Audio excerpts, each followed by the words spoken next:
Franz Kafka once wrote in his diary that his father looked at him like a piece of meat in a butcher shop window, not with love, not with pride, with assessment, like something to be weighed, judged, and found wanting. He wasn't being metaphorical. Kafka lived 40 years on this earth, wrote some of the most disturbing fiction in literary history, and spent nearly every single one of those years convinced he was failing at being human. Not failing at his career, not failing at his art, failing at the basic act of existing in a way that didn't feel like slow suffocation. This isn't a story about a tortured genius who suffered for his art. It's stranger than that. Because Kafka didn't suffer to create his nightmares. He created his nightmares because suffering was the only thing he knew how to do. Here's what most people know about Franz Kafka. He wrote The Metamorphosis, the story where a man wakes up as a giant insect. He wrote The Trial, where a man gets arrested for a crime that's never explained. He wrote stories where bureaucracy crushes people, where fathers loom like gods, where guilt exists without reason. What they don't know is that Kafka wasn't imagining these things, he was transcribing. His personal life reads like one of his own stories, a man trapped in a job he despised, living with parents who treated him like a permanent disappointment, terrified of marriage but desperate for love, convinced his body was betraying him, writing feverishly at night because it was the only time he felt real. And here's the part that still matters. Kafka's anxiety, his paralysis, his sense of being trapped in systems he couldn't control, none of that feels dated. It feels like scrolling through your phone at 2 a.m., wondering why you can't sleep.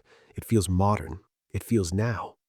So let's go back to Prague, to the early 1900s, to a tall, thin man who lived like he was apologizing for taking up space. Hermann Kafka was a self-made man. He grew up poor, built a successful business selling fancy goods, and wanted his son to be strong, practical, commanding. Instead, he got Franz, quiet, bookish, fragile, everything Hermann wasn't. Franz described his father as a tyrant, not because Hermann was physically violent, though he could be, but because his presence was crushing. At the dinner table, Hermann would eat loudly, criticize everything, dominate every conversation. Franz would sit there, silent, feeling himself shrink. In 1919, Kafka wrote a 45-page letter to his father. He never sent it. In it, he explained that Hermann had destroyed his confidence so thoroughly that Franz felt incapable of everything: marriage, career, even basic social interaction.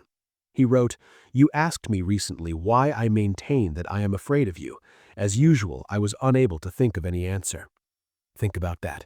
A man in his 30s, one of the greatest writers who ever lived, unable to explain to his father why he's terrified of him. Hermann never understood. He saw Franz as weak. Franz saw himself the same way, and that became the template for everything. Constant judgment, internalized shame, the feeling that he was always on trial. Kafka was obsessed with his body, and not in a healthy way. He was tall, over 6 feet, but skeletal. He weighed about 130 pounds most of his adult life. He suffered from chronic headaches, insomnia, digestive problems. He tried every health fad available: vegetarianism, raw food diets, endless exercise routines, open-air therapy. Nothing worked. He kept detailed diaries about his physical state, how his stomach felt, how much he slept, whether his bowels were functioning properly. It's uncomfortable to read because it's not the voice of someone taking care of themselves. It's the voice of someone monitoring a failing machine. And then there was the tuberculosis. Diagnosed in 1917, it would eventually kill him. But here's the darkest part.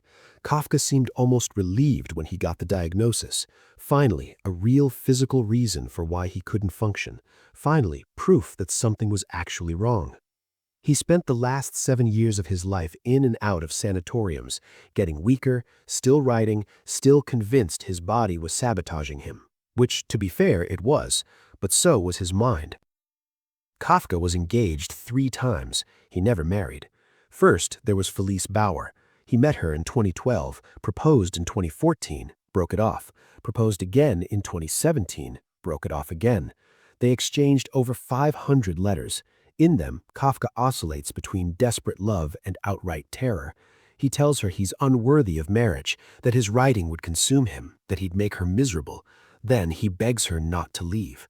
It's exhausting just reading it. Then there was Julie Warshik. He got engaged to her in 1919. His father was furious. She wasn't from the right social class. Franz, instead of standing up to Hermann, broke off the engagement. Again.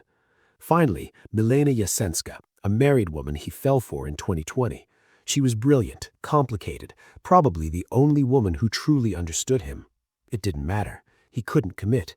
He wrote to her, "I am dirty, Milena, infinitely dirty, which is why I make such a fuss about purity."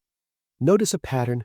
Kafka wanted intimacy, craved it, but the second it became real, he found a reason to destroy it. Not because he didn't love these women, because he believed he wasn't capable of being loved. He once wrote that marriage represents the most terrible form of human confinement, but so did being alone. He was trapped either way. During the day, Kafka worked for an insurance company, the Workers' Accident Insurance Institute. He assessed workplace injury claims. He was good at it, meticulous, compassionate, efficient.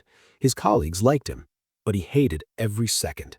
He worked from 8 a.m. to 2 p.m. most days, came home exhausted, forced himself to stay awake until midnight or later so he could write. He called his job my bread labor, the thing he had to do to survive, the thing that drained the life he wanted to live. Sound familiar? Kafka lived the exact split so many people feel now, the professional self, competent and functional, versus the real self, hidden and desperate. He wrote in his diary, "I have no time for anything except my work." But by work, he meant writing. The insurance job wasn't work, it was erasure. And yet he never quit, partly because he needed money, partly because quitting felt irresponsible, partly because even his writing felt like a compulsion he couldn't trust. He published very little during his lifetime, a few short story collections, mostly in small literary magazines. He told his friend Max Brod to burn everything unpublished after he died. Brod didn't listen. If he had, we wouldn't know Kafka at all. So what does all this add up to? A man crushed by his father, betrayed by his body, terrified of intimacy, trapped in a job he despised, writing stories about people crushed, betrayed, terrified, and trapped. Kafka didn't allegorize, he wrote what he lived. His characters wake up transformed into insects because Kafka felt inhuman. They get arrested for unknown crimes because Kafka felt guilty without knowing why. They navigate endless bureaucracies because Kafka spent his life navigating systems designed to break him. And here's the thing, he never escaped. There's no redemption arc, no moment where Kafka figures it all out and finds peace. He died at 40, in a sanatorium, unable to eat because his throat was destroyed by tuberculosis, still writing until his body gave out. His last request was for his doctor to kill him. The doctor refused. Kafka spent his final days in agony, whispering to visitors, unable to swallow. Even his death was Kafkaesque. There's a temptation to romanticize Kafka, to say his suffering produced great art, so it meant something. But Kafka wouldn't agree. He saw his life as a failure. He wanted to marry, to be healthy, to feel normal. He wanted his father's approval. He wanted to stop feeling afraid. He got none of it. What he got instead was a life that felt like a cage he built himself. And then he wrote that cage down so clearly, so precisely, that 100 years later people still recognize themselves in it. Maybe that's the point. Kafka didn't escape, but he left us a map of the trap. Not instructions on how to get out, just proof that he was there, that he saw it, that he knew. And maybe, in the end, that's the only thing any of us can do. Name the thing that's crushing us, write it down, send it into the world. Hope that someone, somewhere reads it and thinks, "Oh, so I'm not the only one." Kafka never thought he was enough, but somehow his not enoughness became everything. And that's the strangest part of all.